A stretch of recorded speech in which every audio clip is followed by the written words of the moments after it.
إن الحمد لله والصلاة والسلام على رسول الله أما بعد قال الله تبارك وتعالى في كلامه المبارك بعد أعوذ بالله من الشيطان الرجيم بسم الله الرحمن الرحيم قال يا بني إني أرى في المنام أني أذبحك فانظر ماذا ترى قال يا أبت افعل ما تؤمر ستجدني إن شاء الله من الصابرين سبحان ربك رب العزة عما يصفون وسلام على المرسلين والحمد لله رب العالمين يا رب صل وسلم دائما أبدا على حبيبك خير الخلق كلهم يا رب صل وسلم دائما أبدا على حبيبك خير الخلق كلهم يا رب صل وسلم دائما أبدا على حبيبك خير الخلق كلهم حضرات علماء کرام، دارالعلوم انوریہ کے عزیز طلباء اور دیگر معزز سامعین، میں نے آپ حضرات کے سامنے قرآن پاک کی ایک آیت تلاوت کی ہے جس کو ممکن ہے اس سے پہلے معزز خطبہ نے آپ کے سامنے تلاوت کیا ہوگا،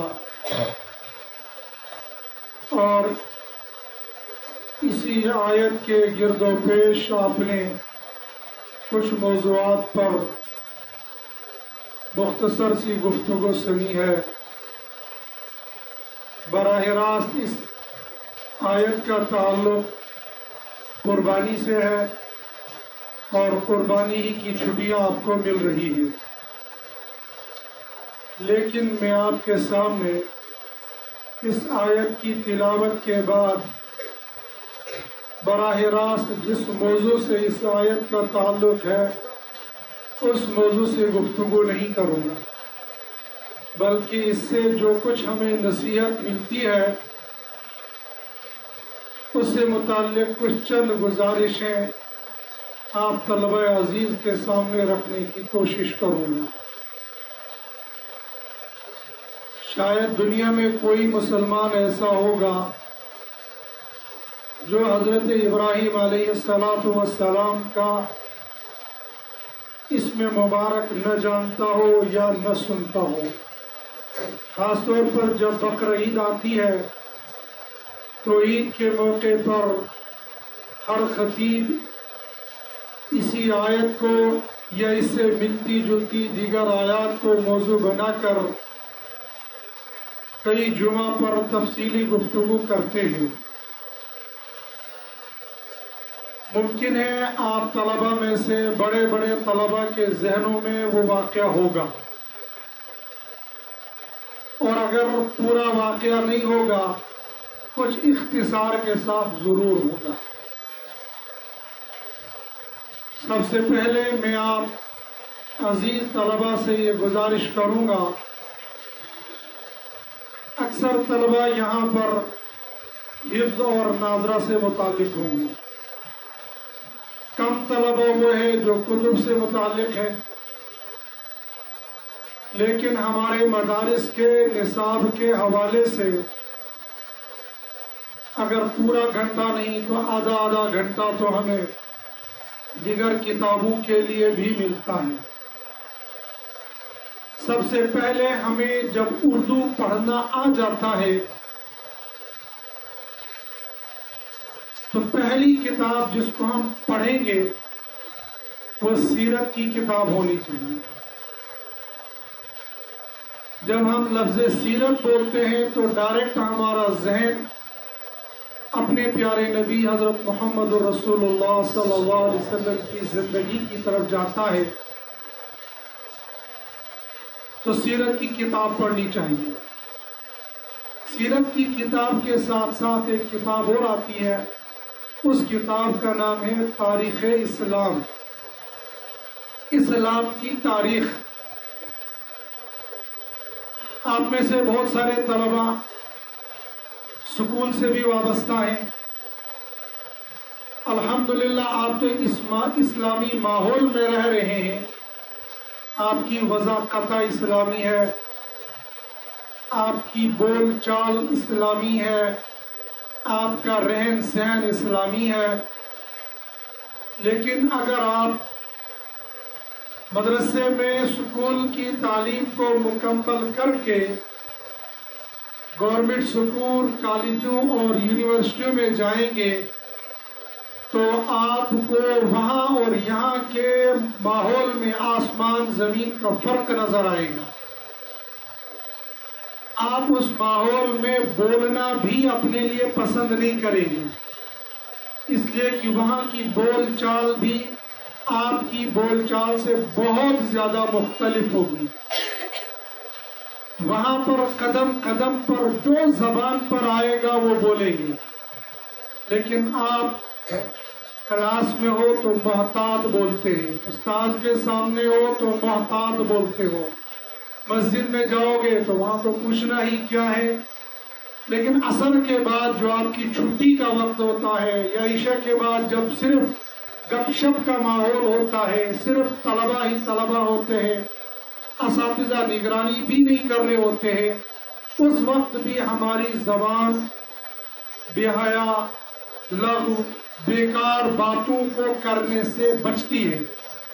ایسا لفظ ہماری زبان سے نہ نکلے جو غلط ہو، معاشرے والے اس کو سننا اور بولنا پسند نہ کرتے ہو، لیکن جب آپ باہر کے ماحول میں جائیں گے وہاں پر زبان پر کوئی کنٹرول نہیں ہوگا، آنکھوں پر کوئی کنٹرول نہیں ہوگا، ہاتھ پیر پر کوئی کنٹرول نہیں ہوگا، تو یہ ماحول بالکل مدرسے کے ماحول سے اپوزٹ ماحول ملے گا۔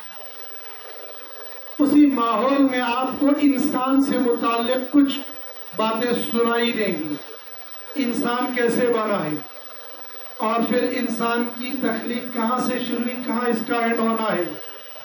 وہ جو دنیا والے کہتے ہیں انسان کیسے بنا، وہ کہتے ہیں انسان نہیں، انسان تو بندر سے بنا ہے۔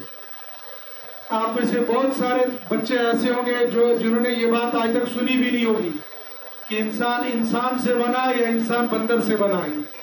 یہ ہمارا ایمان ہے، یہ ہمارا قرآن ہے، یہ اسلامی نظریہ ہے، انسان سے بنا ہے۔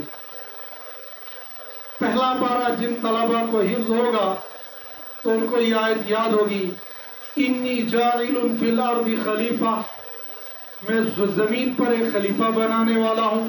پھر اس کے آگے پیچھے کی جمعرات کی گفتگو میں اور جمعرات کی تقریروں میں آپ میں سے بہت سارے طلبہ نے یاد کیا ہوگا کہ آدم علیہ السلام کو اللہ نے کیسے بنایا، پھر حوا کو کیسے بنایا، پھر انسان کیسے بنا۔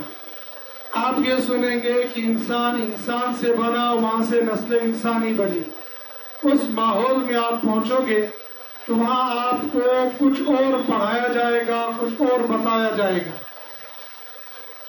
اس کے لیے اگر آپ نے اسی ماحول میں رہ کر اسلام کی تاریخ کا مطالعہ نہیں کیا ہوگا تو ہو سکتا ہے آپ وہاں کے ماحول سے متاثر ہو کر کہیں ایسا نہ ہو کہ اسلام سے ہاتھ دھو بیٹھے گی۔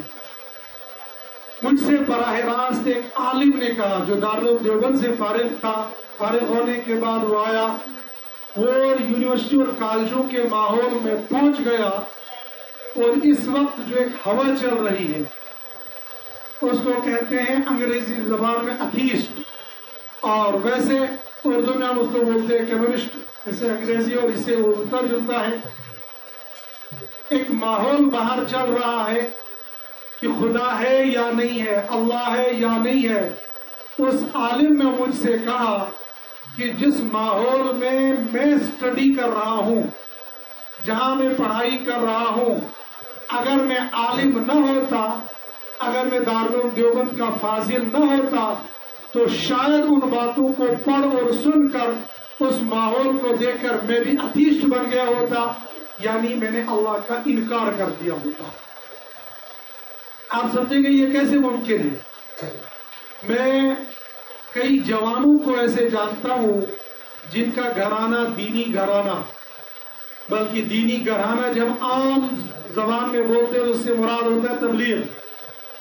عوام میں تبلیغی دینی گھرانہ، اور علم کے زبان میں بولیں گے تو علماء کا گھرانہ، تو تبلیغی گھرانہ، اور باپ چلے اور 4 مہینے سے پیچھے ہٹنے والا نہیں۔ اس کا بیٹا اپنے لیے لکھتا ہے پریزنٹ ایتھیسٹ ایکس مسلم، فی الحال تو میں ایتھیسٹ ہوں اور پہلے میں مسلم تھا۔ اور 1 2 نہیں، ایسے بے شمار لڑکے ایسے ہیں جو اس ماحول میں پہنچ کر وہ اسلام سے اور دین سے ہی دور ہو جاتے ہیں۔ لیکن اس کی وجہ یہ ہوتی ہے کہ اگر بنیاد ان کی مضبوط نہیں ہوتی ہے وہ پھسل جاتے ہیں، اور اگر بنیاد مضبوط ہوتی ہے تو جس ماحول میں پہنچتے ہیں اس ماحول میں اپنے آپ کو نہیں ڈالتے بلکہ اپنا ماحول ان کو دے دیتے ہیں۔ اس لیے میرے اور آپ کے لیے ضروری ہے ہم تاریخ اسلام کا بھی مطالعہ کریں گے۔ اس تاریخ اسلام کی جو موضوعات ہیں، ایک موضوع آتا ہے ان میں سے ابراہیم علیہ السلام کا۔ اس سے آدم علیہ السلام سے چلے گا، نوح علیہ السلام، ابراہیم علیہ السلام، یہاں ابراہیم علیہ السلام سے چونکہ میرے اور آپ کے سامنے جو خانہ کعبہ کی تاریخ ہے جس کو ہم یاد رکھتے ہیں، بولتے ہیں، سنتے ہیں، وہ تاریخ نکلتی ہے ابراہیم علیہ السلام سے۔ حالانکہ خانہ کعبہ پہلے سے موجود تھا، لیکن عام طور پر ہم تاریخ پڑھتے ابراہیم علیہ السلام کی۔ انہی ابراہیم علیہ السلام سے متعلق یہ آیت میں نے تلاوت کی تھی، یا بنی انی ارا فی المنام انی اذبحک فانظر ماذا تری۔ اس آیت سے جو کچھ ملتا ہے اس کا مفہوم اور ہمیں اس کے ضمن میں کیا کرنا چاہیے ان دنوں کے حوالے سے وہ میں نے عرض کرنا ہے۔ وہ ہے قربانی۔ جب ہم لفظ قربانی بولتے ہیں تو سیدھا سیدھا مطلب یہ نکلتا ہے بھیڑوں کو لائیں گے، چھری کو تیز کریں گے، اس کو ذبح کریں گے اور گوشت کھائیں گے۔ ایک قربانی یہ ہوتی، اور ایک قربانی اساتذہ طلبہ کو بتاتے ہیں، بھائی قربانی دے دو، قربانی کے نتیجے میں علم حاصل کرو گے۔ ایسے تبلیغ والے جب بیان کرتے تو تبلیغ والے بھی کہتے ہیں قربانیوں کے نتیجے میں دین وجود میں آ جائے گا۔ ان کی اپنی اپنی اصطلاح ہے، لیکن لفظ قربانی آتا ہے۔ تو یہ قربانی ابراہیم علیہ السلام نے دی ہے، بس اس کو ہم نے سامنے رکھ کر اپنی قربانی کو اس کے نتیجے میں بڑھانا بھی ہے اور اس پر عمل بھی کرنا ہے۔ پہلی قربانی حضرت ابراہیم علیہ السلام کو یہ دینی پڑی کہ بڑھاپے میں اولاد ملی۔ جو ہی بچہ ہو گیا تو حکم ہو گیا ملک شام سے دور دراز پہاڑی علاقے میں اپنے بیٹے اور بیٹے کی ماں کو چھوڑ کر آ جاؤ۔ یہ سمجھ میں تو نہیں آئے گا چونکہ آپ حضرات نے ابھی مکہ اور مدینہ نہیں دیکھا ہے۔ اللہ کرے اللہ پاک مجھے اور آپ کو بار بار حرمین شریفین کی زیارت نصیب فرمائے۔ آج تو مکہ میں اور آپ فوٹو میں دیکھتے ہیں وہاں تو آسائش، آرام، 5 اسٹار ہوٹلیں۔ ابھی جو چند دن پہلے میں ایک ویڈیو دیکھ رہا تھا اس میں میدان عرفات کو دکھایا گیا تھا۔ اگر واقعی میدان عرفات ایسا بنایا گیا ہے تو پھر میں نے اپنے ذہن سے سمجھا یہ حج نہیں ہے، تو حج کے ساتھ بہت بڑا ظلم کیا گیا ہے۔ اس کو 5 اسٹار ہوٹل بنایا گیا ہے۔ مکہ بالکل چٹیل میدان ہے۔ چٹیل میدان ہونے کا مطلب وہاں کوئی درخت نہیں ہے، وہاں کوئی باغات نہیں ہے، بلکہ وہاں کنکر، پتھر اور کھڑے پہاڑ ہیں۔ آپ میں سے بہت سارے طلبہ پہاڑی علاقوں سے تعلق رکھتے ہو، چاہے وہ پنچ راجوری کے ساتھ ہو، چاہے ڈوڈا کشتواڑ کے علاقے سے تعلق رکھتے ہو۔ پہاڑی کھڑی پہاڑیاں ہیں، لیکن ہماری پہاڑیاں خوبصورت بظاہر، درختوں والی، ہری بھری، کہ بندہ جب ان پہاڑیوں میں سے گزرتا ہے تو اس کو دل لگتا ہے۔ ہو سکتا ہے آپ کے درمیان میں بھی کچھ طلبہ ایسے ہوں گے جو اس موسم میں اوپر پہاڑوں پر چلے جاتے، اس کو ہمارے یہاں اس کو کہتے ہیں ڈھوک۔ اور جن لوگوں کا مزاج ڈھوک میں جانے کا ہے، طلبہ کو جب وہ دور آتا ہے تو ان کے پیٹ میں مروڑ پڑ جاتا ہے۔ اگر وہ ڈھوک میں نہیں جائیں گے تو ان کو بخار چڑھ جاتا ہے۔ حالانکہ بالکل جنگل، نہ رہنے کی جگہ، نہ کوئی ماحول، نہ کھیلنا، نہ کچھ، لیکن اللہ نے اس کو نیچر خوبصورت بنایا ہوتا ہے. اس گھاس پھوس کو دیکھ کر، ان پہاڑیوں کو دیکھ کر دل لگتا ہے. یہ لوگ تو پیسے خرچ کر کے جاتے ہیں، ہمیں اللہ نے وہ مفت میں دیا ہے. ان پہاڑیوں میں جاتے ہوئے بندے کو دل لگتا ہے. مکہ کی پہاڑیوں کو دیکھ کر، وہاں بالکل کھڑا پہاڑ ہے. اللہ کرے کہ اللہ آپ کو جلد پہنچائے. آپ نے کتاب میں پڑھا ہوگا غارِ ہیرا اور غارِ ثور، پڑھا ہے نا؟ غارِ ہیرا اور غارِ ثور دونوں غار بالکل پہاڑ کی چوٹی پر ہے. اور جب آج بھی جب ہم لوگ وہاں جاتے ہیں، ہم پہاڑی علاقوں کے، پہاڑوں کے رہنے والے ہیں. پیدل چلنے کی کچھ نہ کچھ عادت تھی، اب کم ہو گئی ہے، لیکن بہرحال آپ اگر گھر جائیں گے وہاں پیدل چلنے کی عادی ہوں گے. آپ بھی اگر جب وہاں جائیں گے تو بالکل راستہ بنا ہوا ہے. اس کے باوجود اس پہاڑی پر چڑھتے چڑھتے ہم جیسے پہاڑی لوگوں کو بھی گھنٹہ 1.5 گھنٹہ لگ جاتا ہے. لیکن ان دونوں پہاڑیوں پر میرے اور آپ کے پیارے نبی حضرت محمد رسول اللہ صلی اللہ علیہ وسلم اس دور میں ان حالات میں چڑھے تھے. چڑھنے کے لیے گاڑی نہیں تھی، چڑھنے کے لیے گھوڑا نہیں تھا، اور چڑھنے کے لیے کوئی سہارا بھی نہیں تھا. ایک جگہ تو صدیق اکبر ساتھ تھے، پہلی جگہ پر تو کوئی ساتھ بھی نہیں تھا. اور آج بھی جب ان دونوں غاروں پر ہم لوگ چڑھتے ہیں تو اوپر چڑھ کر ڈر لگتا ہے، اگر نیچے گر گئے تو ہڈیاں بھی ملیں گی نہیں. گوشت پوست کی تو بات دور ہے، ہڈیاں بھی نہیں ملیں گی. اتنا کھڑا پہاڑ اور صرف پتھر ہی پتھر، اور پتھر بھی نوکدار پتھر ہے. ان نوکدار پتھر جب وہاں کوئی نہیں تھا، انسان بھی نہیں، شاید جنات بھی نہیں ہوں گے، اس لیے کہ جنات بھی وہی ہوتے جہاں کوئی انسان ہوتے. شاید انسان بھی نہیں، جنات بھی نہیں، جانور تو لازماً وہی ہوتے ہیں جہاں بستیاں ہوتی ہیں، کوئی جانور بھی نہیں تھے. ابراہیم علیہ السلام سے یہ کہا گیا کہ اپنے بیٹے کو ملک شام سے لے کر وہاں مکہ کے چٹیل میدان میں پہنچا کر آؤ. اور جب وہاں پر پہنچایا تو وہاں پر کھانے کے لیے کچھ دن کے لیے کھجوریں اور تھوڑا سا پانی تھا. ساتھ میں کون تھا؟ مؤذن صاحب نہیں تھے، استاذ جی نہیں تھے، پنکھے بھی نہیں تھے، کولر بھی نہیں تھا، فریج بھی نہیں تھا، کچن بھی نہیں تھا، کوئی نہیں تھا. بالکل چٹیل میدان، اور تنہے تنہا ایک معصوم چھوٹا سا بچہ اور اس کی ماں. ہمیں یہاں سے سبق ملتا ہے کہ جب اسلام پروان چڑھتا ہے تو سب سے پہلے ماں اور بیٹے کی قربانی لگتی ہے. آپ میں سے بہت سارے بچے ایسے ہوں گے جب گھر سے نکلتے ہیں تو روتے ہوئے آتے ہیں، اور جب یہاں پہنچتے ہیں تو ایک ہفتہ تو رضائی اور کمبل لے کر نا اندر روتے رہتے ہوں گے، اور یا باتھ روم میں جا کر روتے ہوں گے. کلاس میں روئیں گے تو استاد جی ڈانٹیں گے، سب کے سامنے روئیں گے تو بچے ہنسیں گے. تو یا تو چادر لے کر روتا ہوگا یا باتھ روم میں جا کر روتا ہوگا. ادھر ماں رو رہی ہوتی ہے. اسلام نے یہ کہا کہ سب سے پہلی قربانی بیٹے اور ماں کو دینی پڑتی ہے. مرد تو ماشاءاللہ سے طاقتور ہوتا ہے نا، باپ کو اگر بیٹے کی یاد بھی آتی ہے پھر بھی وہ ماں کے سامنے جریب ہے، اتنی کمزور آ گئی ہے ہمارا بیٹا ایسا. حالانکہ اندر سے وہ بھی ترس رہا ہوتا ہے، لیکن ظاہر وہ بڑا طاقتور بنتا ہے. تو ہمیں دین کو آگے تک پہنچانے کے لیے سب سے پہلے قربانی ان چھوٹے چھوٹے بچوں کو دینی پڑتی ہے، اور ساتھ میں ماں کو دینی پڑتی ہے.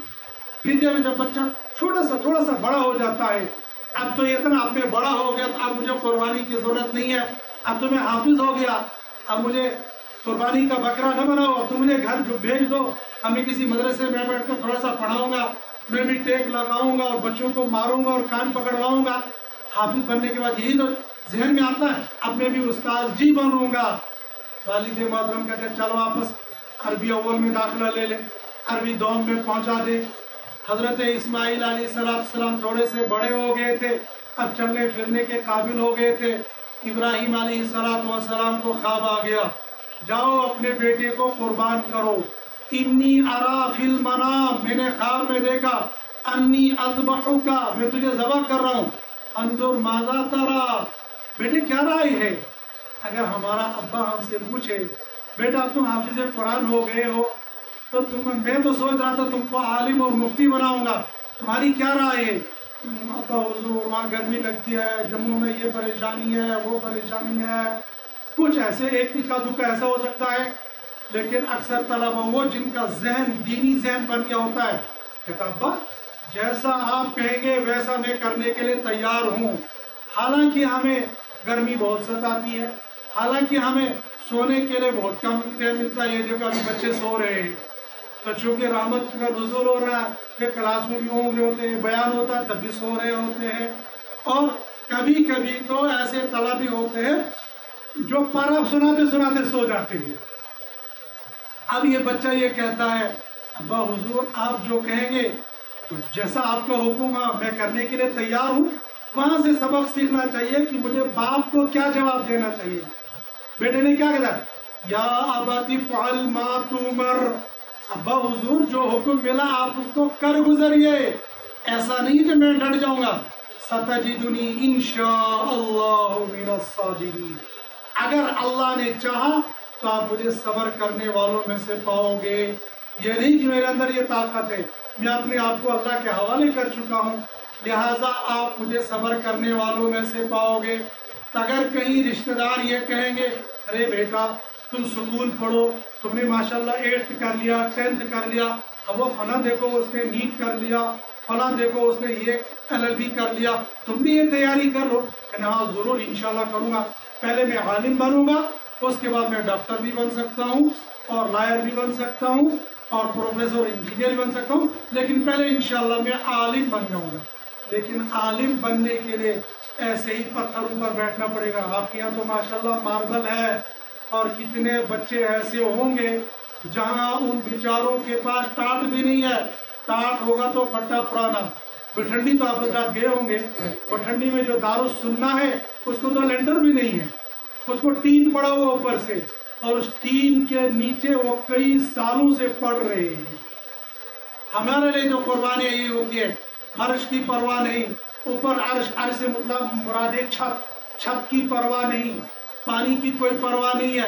کتنے لوگ ہوتے ہیں جن کو پانی فلٹر چاہیے، ان کو پانی ٹھنڈا ٹھنڈا چاہیے، ان کو گوشت اور گوشت چاہیے، ان کو تو بریانی چاہیے، ان کو تو سبزیاں چاہیے، لیکن مدرسے میں آنے کے بعد کبھی باسی کھانا کھانا پڑتا ہے، کبھی گرم، سردی گرم، بالکل چلچلاتی دھوپ کے اندر برف کا پانی ہونا چاہیے تھا، وہاں تو بالکل ٹھنڈا پانی، تو کیا وہاں تو گرم پانی ملتا ہے، نل کا کھولا تو گرم پانی وہاں سے مل گیا۔ یہ قربانیاں سامنے آ جاتی ہے تو پھر ہمیں حضرت ابراہیم علیہ السلام کے بیٹے اسماعیل کو یاد کرنا چاہیے، جیسے ابا حضور کو یہ جواب دیا تھا افعل ما تؤمر، جو حکم ہے وہ کر گزریے، میں کرنے کے لیے تیار ہوں۔ تو پھر وہ چھوٹا موٹا امتحان نہیں تھا، وہاں تو یہ تھا انی اذبحک، میں تجھے ذبح کر رہا ہوں، اور یہ صرف کہنے کی بات نہیں تھی، بلکہ وہ تو لے گئے تھے مینا کے میدان میں اور بیٹے کو لٹایا اور پر سے چھری کو چلایا۔ صرف اتنا ہی نہیں، ابا حضور یہ کہیں گے کہ بیٹا اگر تم عالم بن جاتے تو اچھا تھا، میں نے کہا جی میں بن جاؤں گا، لیکن جب نکلنے کی باری آئی، داخلے کی باری آئی تو ہچکچانے لگے، نہیں ابا حضور یہاں تو اتنی آرام نہیں ہے، اتنا آسائش نہیں ہے، مجھے وہاں اس مدرسے کے اندر داخل کرو جہاں AC بھی لگے ہوں، جہاں کولر بھی ہو، ٹھنڈے پانی کا انتظام ہو، ہر طرح کی سہولیات ہو، مجھے وہاں لے جاؤ۔ نہ، فرما بردار بیٹے اور دین کے داعی کا مزاج یہ ہوگا کہ جہاں کہا وہاں لے گئے اور جیسے کہا ویسا کر دیا۔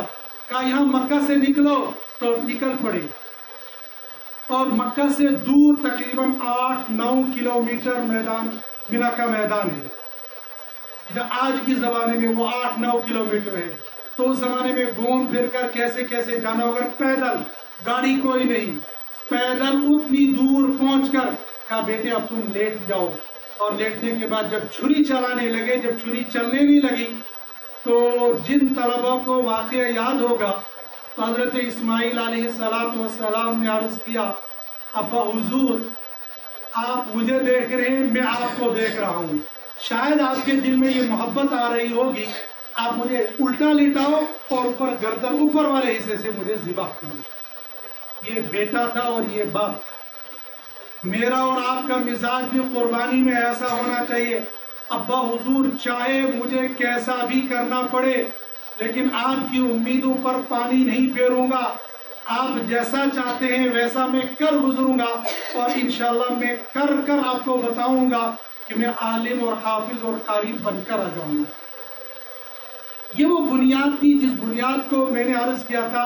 اس آیت کے حوالے سے ہمیں کیا ملتا ہے کہ قربانی کے علاوہ ہمیں دین حاصل نہیں ہو سکتا۔ حضرت ابراہیم علیہ السلام کا یہ اختصار ہے۔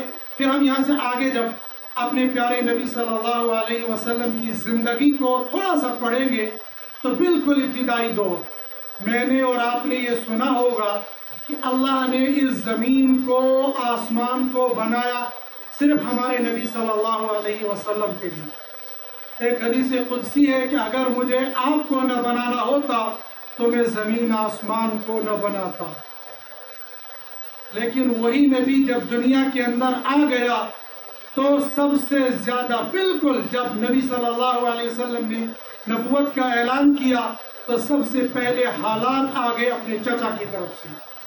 جب بچہ حافظ بن کر یا مدرسے کی زندگی سے واپس جاتا ہے تو سب سے پہلے چچا آتے ہیں، سب سے پہلے پھوپھیاں آتی ہیں، خالائیں آتی ہیں، اور ابا حضور اور امی جان کو پٹی پڑھاتی ہیں، تم نے یہ کیا کر دیا، کیا اس کو مولوی بنا دیا، تم نے تو اس کو ستیہ ناش کر دیا، دیکھو وہ بچہ وہ فلاں رشتہ دار کا وہ آج ڈاکٹر بن گیا ہے، وہ آج انجینئر بن گیا ہے، وہ آج فلاں آفیسر بن گیا ہے۔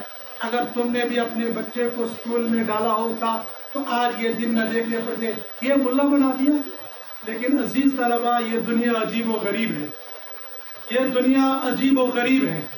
آپ میں سے جو 10th کے بچے ہیں نا یہاں پر، جب اپنے گاؤں میں جاتے ہو تو گاؤں میں جانے کے بعد یقینی طور پر آپ نے پہلی، دوسری، تیسری کہیں اپنے گاؤں کے اسکول میں پڑھا ہوگا، تو وہاں آپ کے کلاس فیلو ہوں گے، کلاس میٹ ہوں گے۔ جب ایک ہی مسجد میں ایک ہی وقت میں آپ اور وہ دونوں جائیں گے، جب نماز پڑھنے کی یا پڑھانے کی باری آئے گی، جب دونوں آپ کلاس فیلو جا رہے ہوں گے اور آنے والا افسر ہو یا عام دیہاتی ہوگا، تو آپ کے بالکل سفید چھوٹے سے 200 روپے 400 روپے کا سوٹ ہوگا، اور یہ 20-25 روپے کی ٹوپی ہوگی، اور وہ پینٹ شرٹ ٹائی اور بالکل جتنے کے آپ کے پورے کپڑے ہوں گے، ٹوپی سے لے کر شلوار قمیض تک، اتنے کا اس نے صرف خالی پرفیوم اور عطر لگایا ہوگا۔ لیکن جب آنے والا آ رہا ہوگا، آپ تجربہ کر کے دیکھ لینا، سلام کے بعد مصافحہ آپ کے لیے بڑھے گا یا اس کے لیے بڑھے گا؟ تجربہ کیا ہے؟ مصافحہ کس کے لیے بڑھے گا؟ یقینی طور پر آپ کے لیے ہاتھ بڑھیں گے اور مصافحہ آپ کے لیے کریں گے۔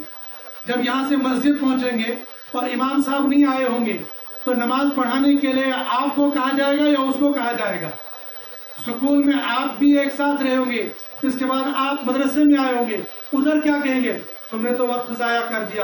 اور ادھر جب نماز پڑھانے کی باری آ گئی، یہ تو چلو فرائض میں سے ہے، لیکن جب آپ گھر میں جاؤ گے اور دونوں دوست ایک ساتھ ہوں گے، یقینی طور پر تجربہ کر کے دیکھ لینا، وہ سب سے پہلے کھڑا ہو جائے گا آپ کے لیے، پہلے آپ کو کرسی پر بٹھائے گا، اس کے بعد آپ کے دوست کو جگہ مل گئی تو کہے گا بیٹھ جا، جگہ نہیں ملی تو اس کے لیے وہ اہتمام بھی نہیں کرے گا۔ آپ کے خالی ظاہر کو دیکھ کر اللہ نے لوگوں کے دلوں کے اندر اتنی محبت ڈالی ہے۔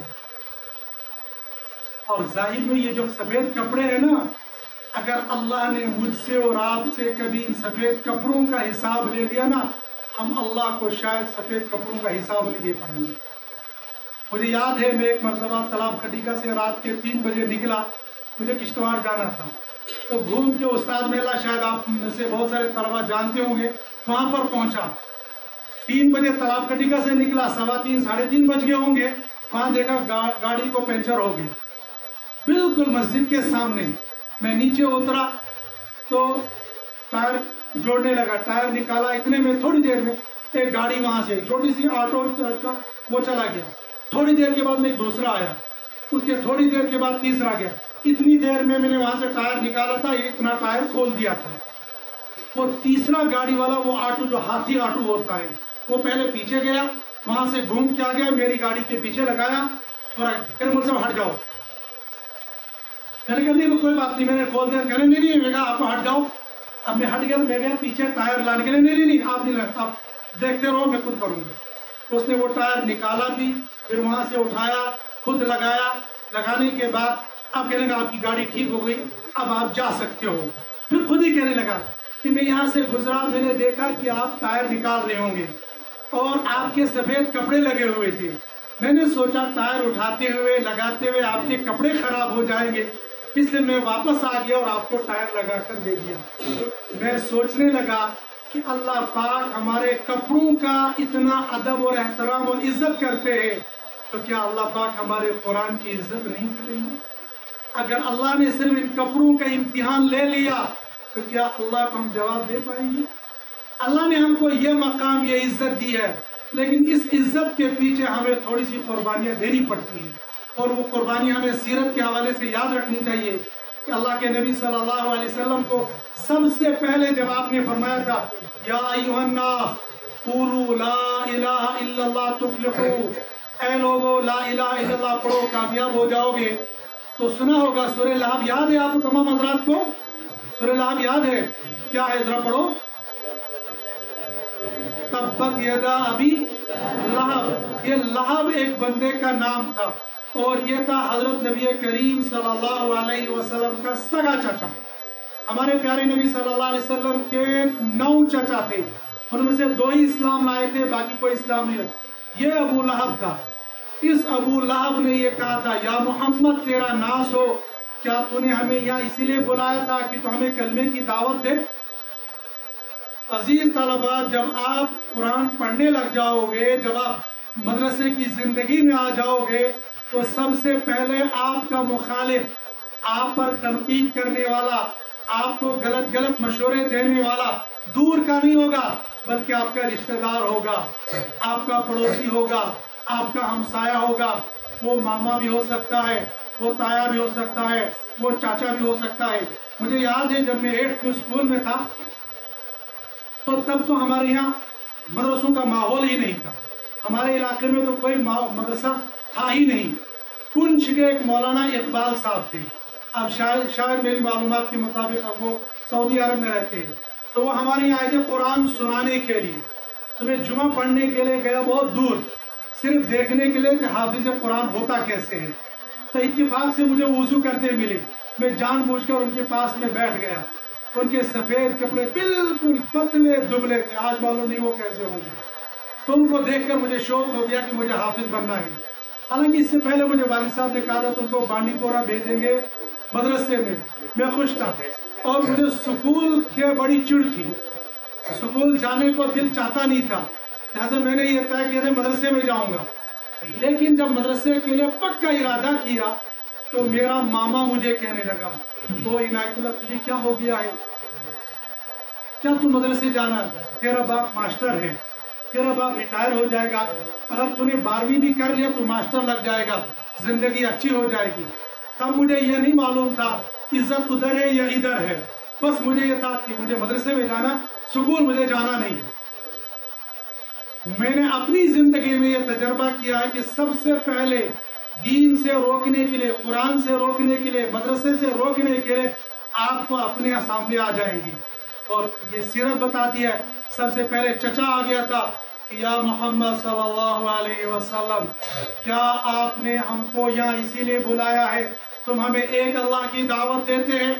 پھر یہاں سے جب تھوڑی سی تعداد بن گئی تو ہمارے نبی صلی اللہ علیہ وسلم اور آپ کے صحابہ تمام کو مل کر مکہ کے تمام لوگوں نے کہا ان کو اپنے ماحول سے ہی باہر نکال دو، ان کو بائیکاٹ کر دو۔ بائیکاٹ 2 طرح سے ہوتا ہے، ایک بائیکاٹ ہوتا ہے سمپل سا بائیکاٹ، ایک بائیکاٹ ہوتا ہے سوشل بائیکاٹ۔ سوشل بائیکاٹ میں یہ ہوتا ہے کہ تم بات بھی نہیں کر سکتے ہو، جس سے تم بات کرو گے تو تمہارا نکاح ٹوٹ جائے گا۔ جیسے کچھ لوگ کہتے ہیں نا جب تنہائی میں ہم سے ملتے ہیں تو گلے ملتے ہیں، اور لوگوں کو کہتے ہیں اگر ان سے مل گئے نکاح ٹوٹ جائے گا۔ مکہ کے مشرکین نے یہی اعلان کیا تھا، ان سے ہاتھ ملاؤ گے تو ختم ہو جائے گا، دین بھی ختم ہو جائے گا، ایمان بھی ختم ہو جائے گا، زندگی خراب ہو جائے گی۔ لیکن تنہائی میں وہ کہتے تھے، ابو جہل اینڈ کمپنی کہتی تھی نہیں قرآن تو بہت اچھا ہے، قرآن تو یہ محمد کا قرآن نہیں ہے۔ ایک وقت وہ بھی آ گیا تمام کو مل کر کہا کہ ان کو ختم کر دو، لیکن اللہ نے دین کو پروان چڑھانا تھا۔ کئی سال شعبہ ابی طالب میں، ایک گھاٹی میں، ایک محلے میں بند رہنے کے باوجود دین مٹا نہیں، اور پھر بھی دین وہاں پر کیا ہو گیا، کبھی کھانا نہیں ملتا ہے مدرسے میں تو بچے شور مچاتے، محتم صاحب کے پاس شکایت لگاتے، حضرت آج ہمیں ناظم صاحب نے وقت پر کھانا نہیں دیا، ہمارے باورچی نے کھانا نہیں بنایا، یا ہمارے باورچی نے دال میں پانی زیادہ ڈال دیا تھا، یا ہمارے باورچی نے دال میں نمک زیادہ ڈال دیا تھا، یا پانی میں دودھ نہیں تھا۔ یہ شکایتیں کرنے کے لیے جاتے۔ شعبہ ابی طالب میں پڑھو گے کہ صحابہ کرام میں سے مستورات نے پتے چبا چبا کر زندگی گزاری ہے وہاں، قریب 3 سال وہاں پر رہتے، کھانے کا کوئی انتظام نہیں تھا، اور ان عورتوں کے بچے ان کے سامنے پیر رگڑ رگڑ کر جان دے رہے تھے۔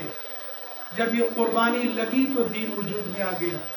مجھ سے اور آپ سے بھی ہمارا دین یہ مطالبہ کرتا ہے کہ ہمیں ایسی قربانیاں دینی پڑیں گی۔ اس کے علاوہ یہ بات طے ہے، اور کلی طور پر ہمیں یہ بات اپنے ذہن میں رکھنی ہے کہ بغیر قربانیوں کے یہ دین وجود میں نہیں آئے گا۔ قربانیوں کے لیے تو ہم پوری سیرت پڑھیں گے تب یہ آئے گا۔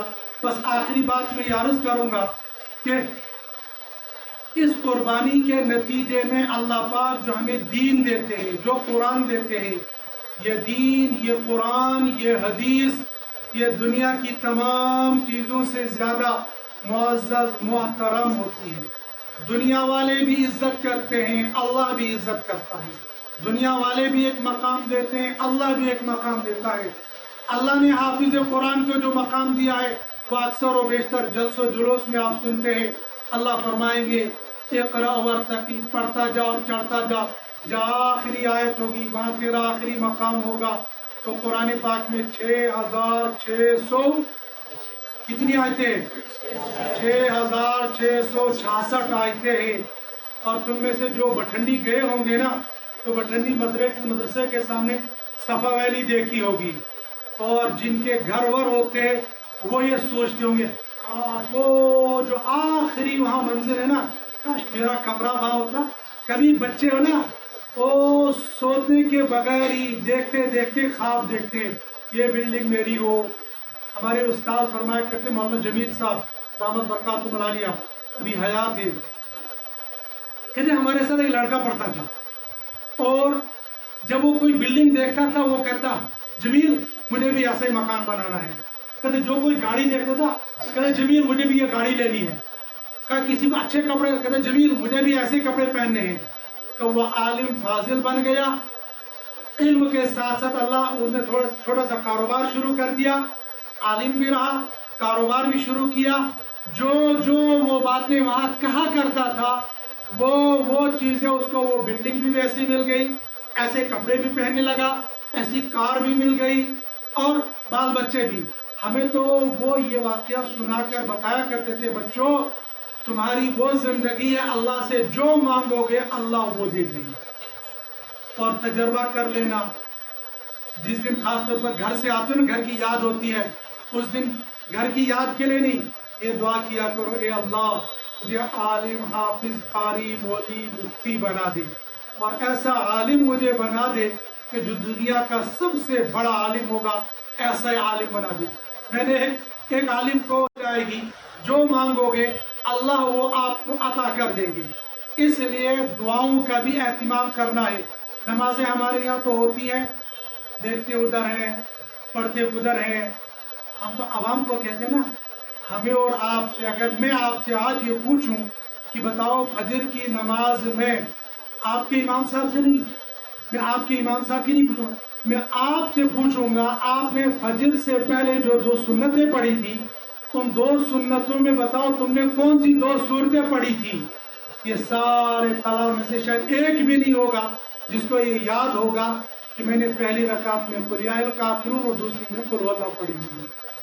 یہ تو میں نے ویسے آپ کو کہہ دیا کہ فجر کی 2 سنتوں میں یہ 2 سورتیں پڑھنا سنت ہے، پہلی رکعت میں قل یا الکافرون اور دوسری میں قل واللہ۔ تو جن کو یہ عادت ہوتی ہے تو وہ پھٹ سے کہہ دیں گے کہ میں نے یہ 2 پڑھی تھی، لیکن جن کو عادت نہیں ہے ان سے آپ پوچھو، آپ کہ جلسے کے بعد جانا اور اپنے دوست سے پوچھنا بتاؤ سچ بتاؤ اللہ کو حاضر ناظر رکھ کر کون سی صورتیں پڑھی تھی، وہ نہیں بتا پائے گا۔ چلو جی وہ من کی بات تھی، من میں پڑھی تھی، امام صاحب نے تو زور سے پڑھی تھی، بتاؤ جی امام صاحب نے پہلی رکعت میں کون سی صورت پڑھی تھی، وہ یاد نہیں ہے۔ ہمارا تو نمازوں کے اندر بھی دل نہیں لگتا ہے، لہذا ہمیں تو نماز کے بعد دعائیں اتنی اہتمام کے ساتھ کرنی ہے، دعا کرنی چاہیے اپنے لیے کہ اللہ مجھے علم نافع عطا فرما، دعا کرنی چاہیے اپنے اساتذہ کے لیے، اے اللہ یہ استاد مجھے دن رات 24 گھنٹے میری تعلیم اور تربیت کا خیال رکھتے ہیں، اللہ ان کی ضرورتوں کو پورا فرما۔ تیسری دعا کرنی چاہیے اپنے ماں باپ کے لیے، اے اللہ میرے ماں باپ کوئی مزدوری کر رہا ہے، کوئی بکریاں چرا رہا، کوئی گھوڑے چرا رہا، کوئی گھاس کاٹ رہا ہے، کوئی اور مزدوری کر رہا ہے، یہ مزدوری کر کر کے میرے لیے پیسے بھیج رہے ہیں، اے اللہ ان کو دنیا اور آخرت کی دولت نصیب فرما۔ اور چوتھی دعا کرنی تمام مسلمانوں کے لیے، ہم تو یہاں مسجد میں بیٹھے ہوئے ہیں، یہ جو پنکھا اوپر چل رہا ہے نا، یقینی طور پر یہ کسی عام آدمی نے چندہ دیا، جو لوگ یہاں بزرگ بیٹھے ہوئے ہیں ہمارے ساتھی ان کے پاس جاتے لاؤ 10 روپے کا چندہ دے دو، 100 روپے کا چندہ دے دو، اور کوئی پنکھا دیتا ہے، کوئی یہ فرش دیتا ہے، کوئی لائٹ دیتا ہے، کوئی قرآن پاک دیتا ہے، یہ لوگ بیچارے اپنی محنت مزدوری کر رہے ہوتے ہیں اور یہ 1000 1500 کا پنکھا دے کر بھول بھی جاتے ہیں کہ ہم نے کیا دیا ہے اور کہاں دیا ہے، لیکن ان کے نامہ اعمال میں جس بندے نے یہ پنکھا دیا ہے اس بندے کے نامہ اعمال میں کل قیامت کے دن، مجھے نہیں معلوم یہ حفظ کی درجگاہ یا نہیں ہے، لیکن حفظ کی درجگاہ میں مان لو یہ پنکھا چل رہا ہے اور مان لو ان بزرگ صاحب نے یہ پنکھا دیا ہے، ان بزرگ کو مرنے کے بعد اللہ پاک فرمائیں گے اے بزرگ ادھر آ جاؤ، اللہ تو نام لیں گے ادھر آ جاؤ، تمہارے نامہ اعمال یہ ثواب ہے نا،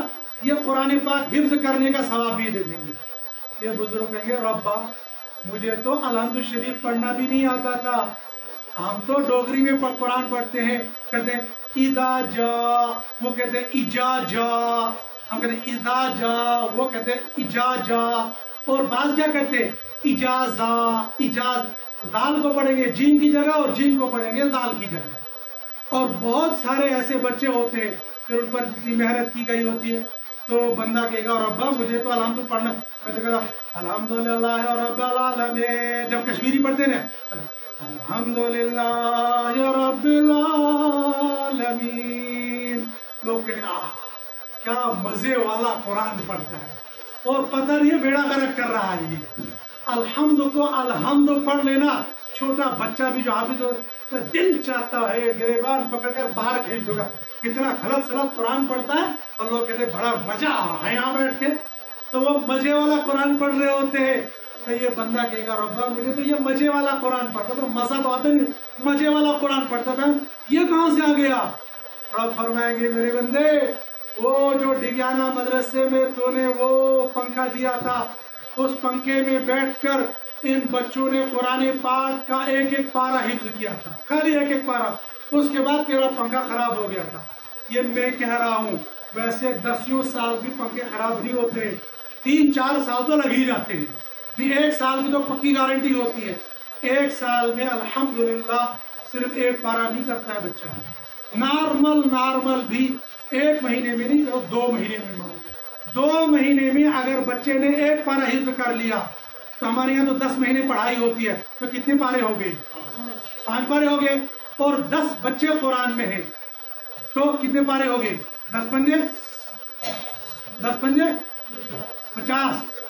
اچھا شیعوں کی طرح تم بھی کہتے قرآن کے 50 پارے یا 30 پارے ہیں، تو تم تو کہتے ہو 50 پارے ہو گئے، ارے قرآن کے نہیں ہو گئے، یہ الگ الگ ہو گئے، 5 اس کے 5 اس کے 5 اس کے 5 الگ الگ کتنے پارے بن گئے؟ یہ الگ الگ کتنے بن گئے؟ 50، لیکن ویسے کتنے ہیں؟ 5 پارے تو 30 ہے، لیکن ویسے ہر بچے نے کتنے پارے کیے؟ 5۔ اور چونکہ ہر مدرسے سے نکلنے والا بچہ وہ ضروری نہیں وہ حافظ اور قاری بنے گا، ممکن ہے وہ کچھ اور کام کرے گا، لیکن ہم 5 بچوں کو لے لیتے ہیں، ان 5 بچوں نے مان لو الف لام میم سے لے کر والمحسنات تک اس پنکھے کے نیچے اس ٹھنڈک میں رہ کر یہ 5 پارے حفظ کر لیے تھے، یہ حافظ بن گئے نا، پھر یہ پڑھانے لگ گئے، تو ایک قاری صاحب کی درسگاہ میں کم سے کم کتنے بچے ہوتے ہیں؟ ہم وہی 10 لے کر چلیں گے نا. ہمارے مدرسے میں تو زیادہ ہوتے ہیں، حالانکہ حفظ کی درسگاہ میں زیادہ مشکل ہو جاتا ہے قاری صاحب کو سننا، لیکن ہم 10 ہی لے کر چلتے ہیں.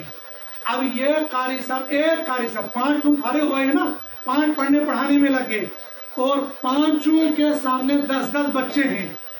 اب ان 10 میں سے بھی 5 ہی نے پڑھنا شروع کر دیا، باقی 5 تو ایسے ہی چلے گئے. تو 10 پنجے 50 بچے ہو گئے نا، 5 تو تم ہو گئے. اب ان میں سے 5 جب آگے تم نے پڑھانے 50 ہو گئے. پھر یہ 50 چلتے چلتے چلتے چلتے جب قیامت تک، چونکہ قرآن کب تک رہنا ہے؟ قیامت تک رہنا نا. تو یہ 5 کر کے پڑھاتے رہیں گے. تو ہم جو پڑھ رہے ہیں، پڑھا رہے ہیں، ہمیں ثواب مل رہا ہے نہیں مل رہا ہے؟ تو جو پڑھا رہا ہے ہمیں استاد صاحب، اس کو ثواب مل رہا نہیں مل رہا ہے؟ جو محتمم صاحب ہمارے کھانے پینے کا انتظام کر رہا، اس کو ثواب ملے گا نہیں ملے گا؟ تو جس بندے نے یہ پنکھا یہاں پر دیا ہوگا اور ہمیں پسینہ نہیں آ رہا ہوگا، تو اس کو ثواب ملے گا یا نہیں ملے گا؟ اس کی 4:30 پر ہوتی ہے نا، یعنی کم سے کم مسجدوں میں 4:30 اور اوپر کہیں 4:45 تک ہوتی ہے.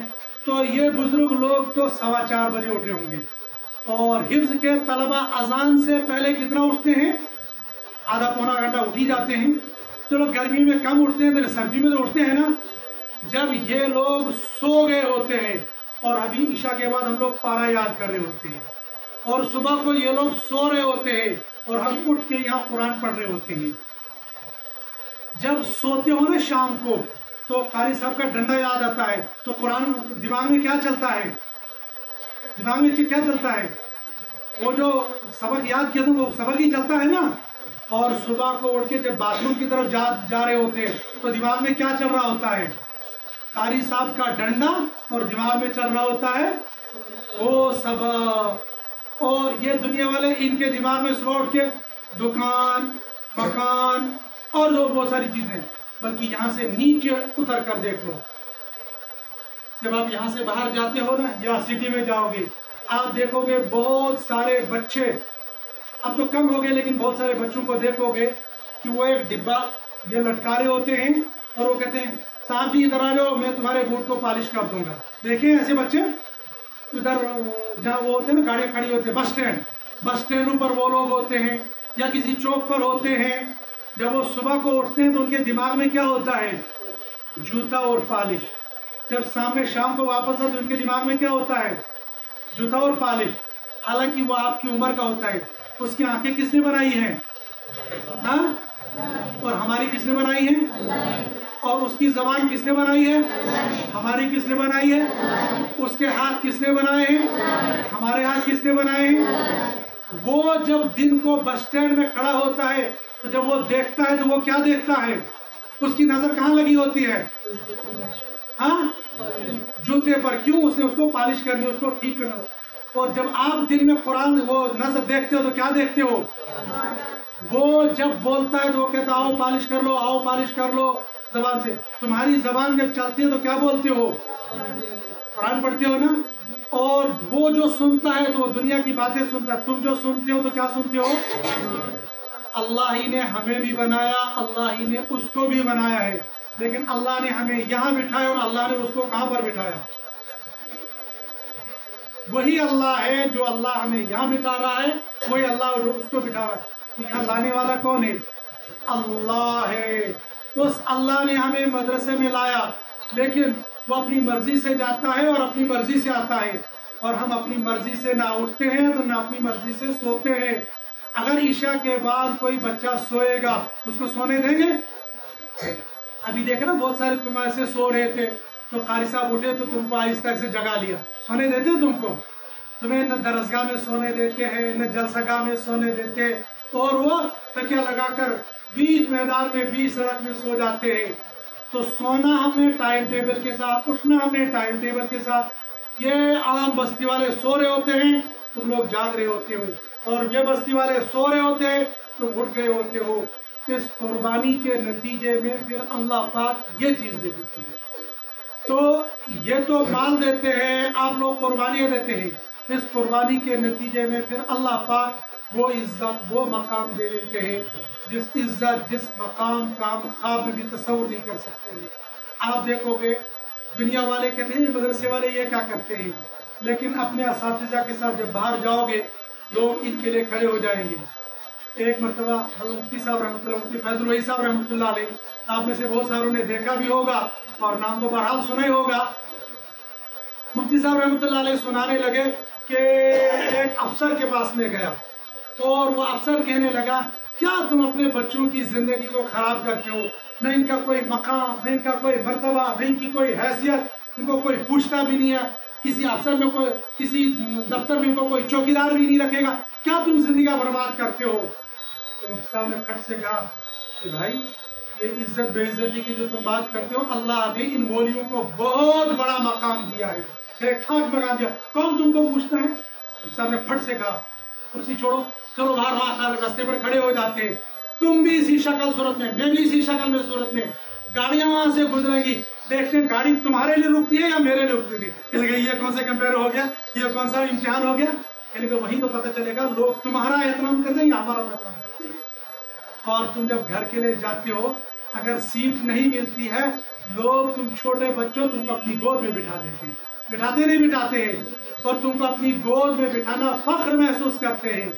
جب اللہ اس دنیا میں یہ مقام دے رہا ہے، کیا وہ اللہ ہمیں آخرت میں وہ مقام نہیں دے گا؟ اللہ ان علماء کو، ان طلباء کو، ان حفاظ کو نہ دنیا کے اندر رسوا کرتے، نہ آخرت کے اندر رسوا کریں گے، لیکن یہ وقت ہوتی ہے، یہ دنیا ہوتی ہے، اس دنیا میں ابتلا ہوتا ہے، اس دنیا میں امتحان ہوتا ہے، اس دنیا میں آزمائش ہے، اور آزمائش انبیاء سے نکل کر ہم سب تک پہنچی ہے۔ ان قربانیوں میں، ان آزمائشوں میں ہم لوگ پکے ہو جائیں گے، سچے ہو جائیں گے، اور جو قربانی ہمارے سامنے ہوگی، قربانی سے مراد حضرت اسماعیل والی قربانی نہیں ہے، ذبح والی قربانی نہیں ہے، بلکہ ہم سے یہ پڑھائی کی قربانی مانگی جاتی ہے۔ طیب قلب یعنی خوش دلی کے ساتھ ان تمام قربانیوں کو برداشت کرنا چاہیے اور علم حاصل کرنا چاہیے۔ وقت مقررہ پر ہمارے اندر ماننے کا مادہ ہونا چاہیے، ماننے کا مادہ یہ ہونا چاہیے کہ استاذ جی نے کہا کھڑے ہو جاؤ تو کھڑے ہو گئے، کہا بیٹھ جاؤ تو بیٹھ گئے۔ ہم لوگ عربی اول میں تھے تو ہم نے کتاب سنا رہے تھے، تو کتاب